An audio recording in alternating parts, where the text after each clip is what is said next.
Natalie Willis, the baby sleep trainer, here today to talk a little bit about nightmares, night terrors, and even being afraid of the dark. So a lot to cover here. Let's start out by breaking this down into two age groups.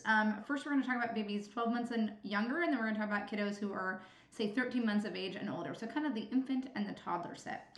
So in my extensive professional experience working with infants, I would look towards what is more likely to be happening, which is your child waking up from a nightmare, or are they waking up because they are not yet sleep trained? So a lot of families that come to me not having an independent sleeper, so not having a child who is sleep trained, often say, I think my child is having nightmares. They're waking up throughout the night. They're really, really upset.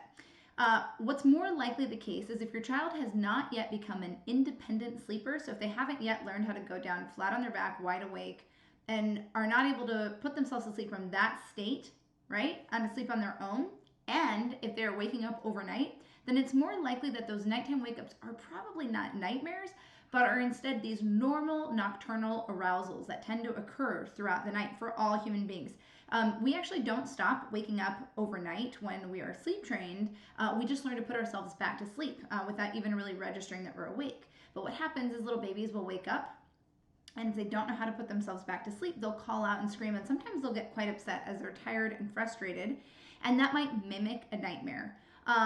Another thing that you might consider is if you do have a child that is sleep trained and they do know how to fall asleep on their own, if they don't have the appropriate schedule during the day, that might be an issue as well. If you see below, you will find my website, babysleeptrainer.com. You'll find a couple of great blog posts on my blog about how to make sure your child is taking the appropriate amount of naps. So if your child is between, say, 17 and about 14 months of age, maybe a little older, they should be on 2 naps. And somewhere between 13, 14 months of age and up, they really should be doing just 1 nap. And so let's say you have an 8-month-old who's still taking 3 naps and they're waking up throughout the night. That might be the cause of those wake-ups. I have worked with, at this point, let's call it over 5,000 families one-on-one, in addition to, many thousands of people who have read my book or used my online programs. I can tell you with almost no exceptions, when families come to me thinking their infants are having nightmares and then they resolve these 2 issues, those nightmare behaviors tend to stop. So it's almost certainly not a nightmare, and it's more likely to be one of these other issues. Now let's talk about toddlers. Most sleep experts and doctors seem to agree. If you ask your own doctor, you do some research online, you ask sleep experts, nightmares can rear their heads around 2 to 3 years of age. This tends to coincide with a time where a child is consuming more media, whether it's through a screen or stories or even in songs. And some children can be particularly sensitive to being affected by these types of media. So first and foremost, if you're a child, and once again, let me actually, a little asterisk side note, if your child at that age is still not falling asleep independently, I wouldn't look to nightmares first. Unless they're really clearly articulating that they had a nightmare, I would look towards sleep training first. But let's say your child is sleep trained, an independent sleeper. They're waking up, you're pretty sure they're having a nightmare. They're saying I'm having a nightmare, they're saying I'm having a scary dream. So first of all, check in immediately and address what's wrong, whether it's a nightmare or something else. So comfort your child, talk to them, make sure they're physically healthy and safe.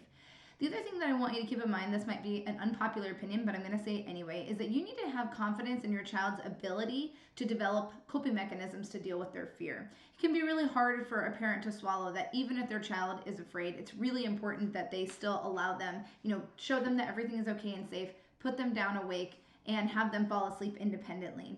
Because what you're facing here is if you engage too much when these nightmares occur, and especially if you start to stay with your child as they fall asleep, they are going to get worse, not better. You're going to start having more nocturnal arousals where your child is waking up and calling out for you. So you want to weigh what's worse, one night where my child is really struggling but eventually learns there is nothing to be afraid of, or comforting your child and staying with them until they fall asleep and then having repeated sleep issues over time.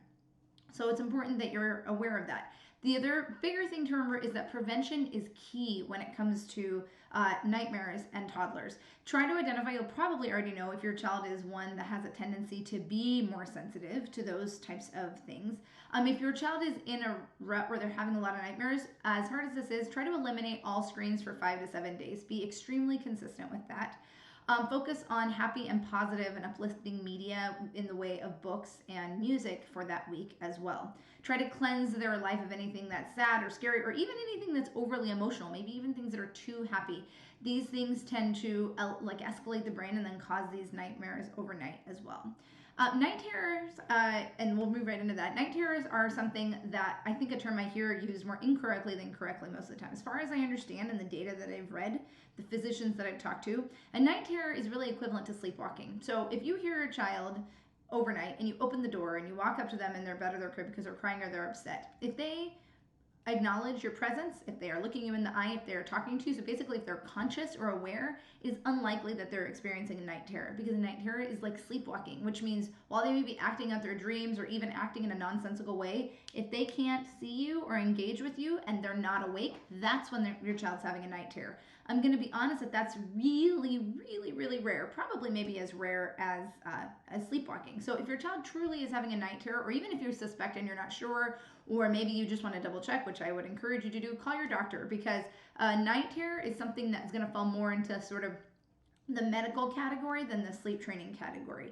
But if your child is waking up and engaged in talking to you, it's going to be more due to one of the issues that we just talked about a moment ago, and not necessarily to night terrors, but always double check and make sure that your pediatrician knows what's happening and get an assessment if it's a real night terror or not. Finally, let's end with having a fear of the dark. So we can't know this for sure because our infants can't talk to us, but we do know that from the moment a baby in the womb gains the ability to see, right? So somewhere I think in the end of second, beginning of third trimester, all the way up until they're born, so for several weeks or months, their eyes aren't exposed to any light, really, and so they are in really pretty extreme darkness all of the time. Even for the first, few weeks and months of life, they can't even see that clearly. Of course, they can identify light, but they can't really observe shapes and that sort of thing as well. So it's very unlikely that an infant is going to have a sincere fear of the dark.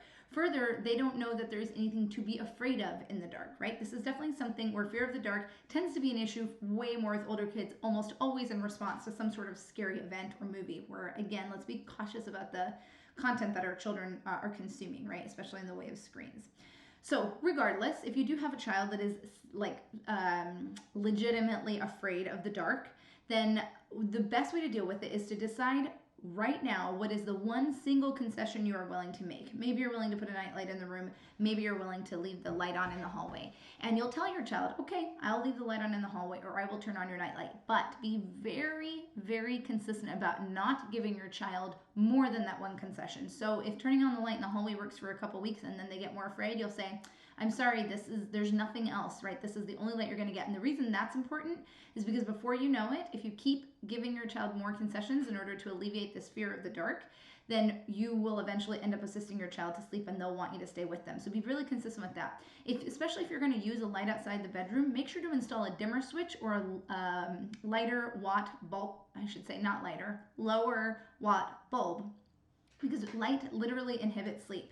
So the more light your toddler is exposed to, the less likely they are to sleep. And studies have shown that toddlers in particular are sensitive to light in terms of reducing their melatonin and making it harder for them to sleep. Always remember though, with all of these things, if they are truly nightmares or fears of the dark or something like that, it really is prevention that you want to be focused on, because we can usually keep our children's minds happy, clean, and positive as long as we're monitoring the media that they are consuming. Thank you so much for tuning in. Of course, be sure to like this video and subscribe to this channel, and I will see you next week.